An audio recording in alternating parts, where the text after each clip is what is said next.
आपको सीधे लिए चलते हैं उत्तर प्रदेश विधानसभा, जहां पर मुख्यमंत्री योगी आदित्यनाथ संबोधित कर रहे हैं। आप देख रहे होंगे कोरोना जैसी महामारी का सामना करते हुए भी आज उत्तर प्रदेश के अंदर मैं इस बात को दावे के साथ कह सकता हूं, कोई भूखों नहीं मर सकता, क्योंकि प्रदेश सरकार और केंद्र सरकार दोनों संवेदनशील सरकारें हैं और दोनों बिना भेदभाव के शासन की योजनाओं को उन गरीबों तक पहुंचाने का काम कर रहे हैं।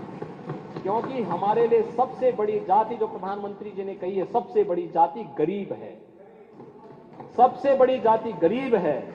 उस गरीब को न्याय दिलाना ये सरकार का काम है और सरकार ने उसको आवास की सुविधा भी दी है।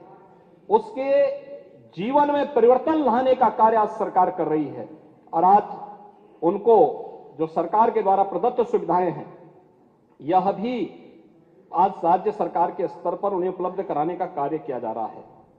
प्रदेश के अंदर अन्य योजनाओं में भी राज्य सरकार ने तेजी के साथ काम किया है। खासतौर पर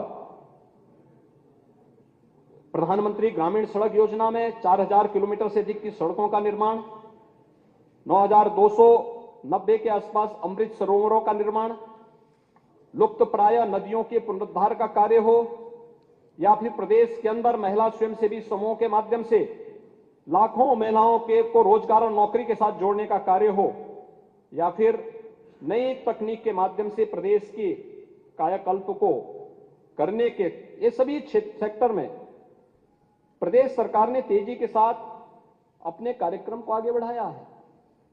महोदय, कृषि उत्पादन में भी अगर आप देखेंगे, 17 के पहले पीएम किसान सम्मान निधि नहीं थी। आज 2,61,00,000 हमारे अन्नदाता किसान ऐसे हैं जिन्हें प्रधानमंत्री किसान सम्मान निधि में हर वर्ष 6,000 रुपये उनके अकाउंट में आ जा रहे हैं। अब तक उत्तर प्रदेश में 59,139 करोड़ सीधे अन्नदाता किसानों के खाते में जा चुके हैं, अन्नदाता किसान के अकाउंट में पैसा गया है। बाण सागर की परियोजना हो, अर्जुन सहायक हो, सरयू नहर की परियोजना हो, ये सभी पूरी करते हुए अन्नदाता किसानों को उसका लाभ उपलब्ध कराया जा रहा है।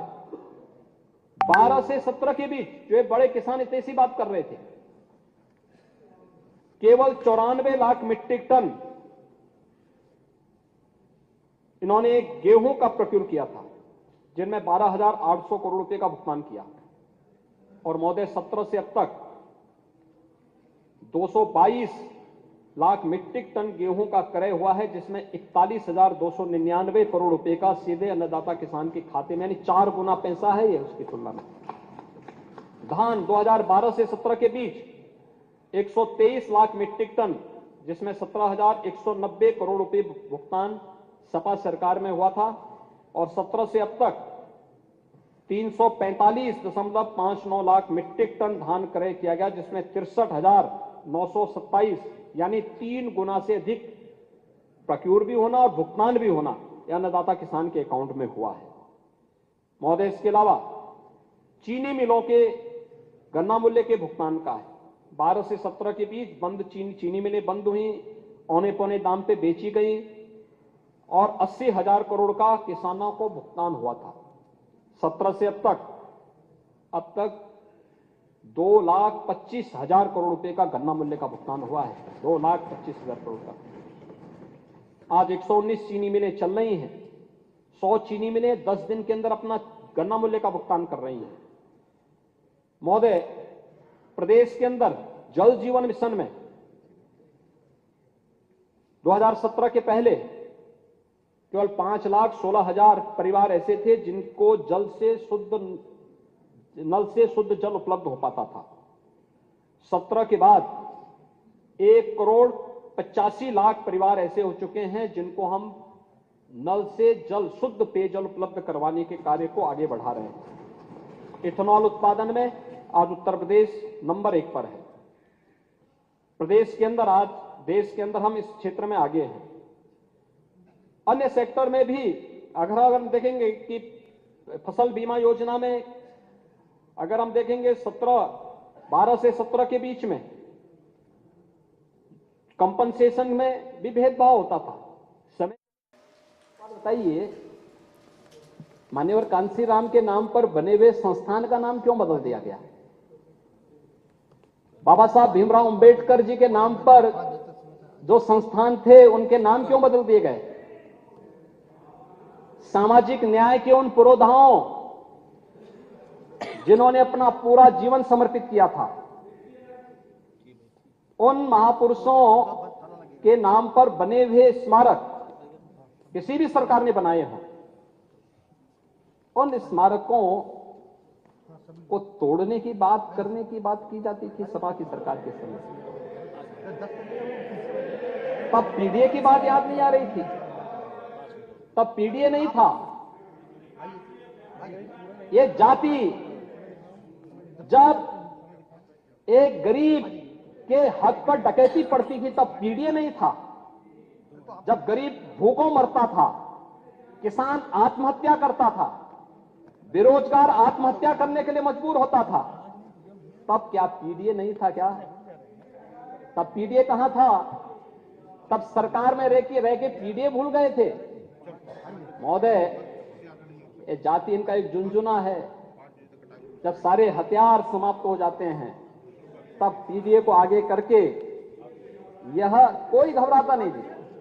हम तो 2017 भी फेस किए हैं, 2022 भी फेस किए हैं। 2017 भी और 2022 भी, 2024 भी और 2027 की तैयारी भी की जा रही है। आप चिंता मत करिए।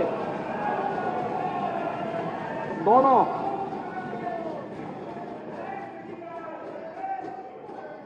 कहीं कोई वो नहीं है, क्योंकि हम लोग तो इस बात को मानते हैं कि चिराग जिसे आंधियों ने पाला है उसे हवा नहीं बुझा सकती है, याद रखना। और इसीलिए दिनकर ने एक बहुत बड़ी बात कही थी, महाकवि दिनकर, उन्होंने एक बात कही थी, मूल जानना बड़ा कठिन है नदियों का, वीरों का, धनुष छोड़कर और गोत्र क्या होता है रणधीरों का।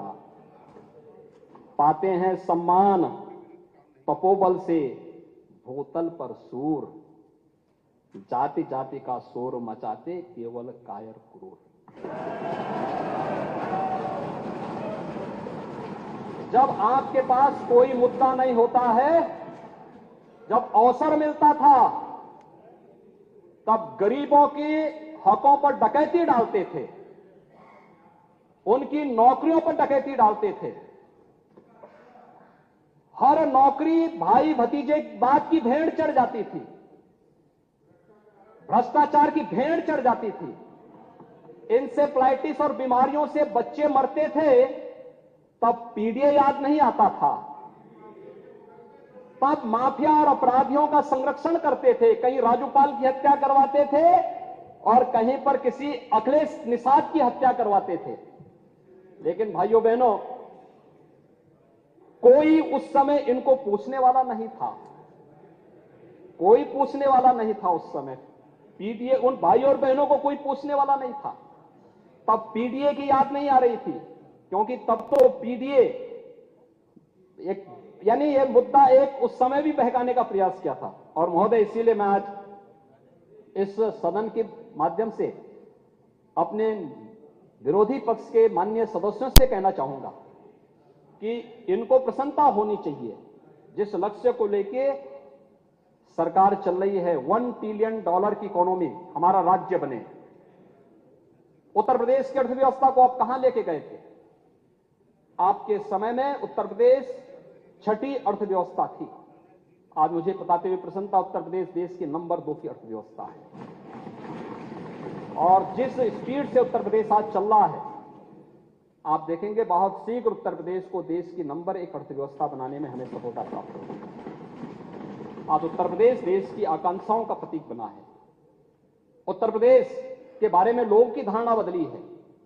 उत्तर प्रदेश एक सकारात्मक दृष्टि से आगे बढ़ा है। यहां पे नकारात्मकता के लिए जगह नहीं है। और हमारा विजन आज के दिन पे हम किसी एक नकारात्मक सोच के साथ आगे नहीं बढ़ रहे हैं। हम लोग तो उन लक्ष्यों को लेकर के चल रहे हैं जो प्रदेश की 25 करोड़ जन आकांक्षाओं की पूर्ति कर सके। हमारे लिए जो प्रधानमंत्री जी ने कहा, एक गरीब सबसे बड़ी जाति है, हमारे लिए एक किसान सबसे बड़ी जाति है, हमारे लिए आधी आबादी की सुरक्षा और उनकी आत्मनिर्भरता और महिलाओं की सुरक्षा, उनका संरक्षण, उनकी आत्मनिर्भरता हमारे लिए सबसे बड़ी जाति है। और हमारे लिए उत्तर प्रदेश के युवाओं के लिए नौकरी की संभावना, रोजगार की संभावना सबसे बड़ी जाति है। और उसी जाति को लेकर के हम लोग चल रहे हैं। प्रदेश के सर्वांगीण विकास के मुद्दे को लेकर के यह अनुपूरक बजट उसी का प्रतिनिधित्व करता है। और महोदय, आज मैंने उन्हीं मुद्दों को लेकर के यहां पर अपनी बातों को रखा है। मुझे विश्वास है कि हमारे नेता प्रतिपक्ष कुछ उनसे अगर उनके लिए ग्राह्य है तो कुछ तो प्रेरणा लेंगे, नहीं है तो हम उनके ऊपर इस बात को छोड़ते हैं। आपने मौका दिया, आपका मैं आभारी हूं। धन्यवाद। तो देखिए, यूपी विधानसभा में योगी आदित्यनाथ संबोधित कर रहे थे और अपनी सरकारों में क्या कुछ काम हुआ उस उपलब्धियों को गिनवा रहे थे।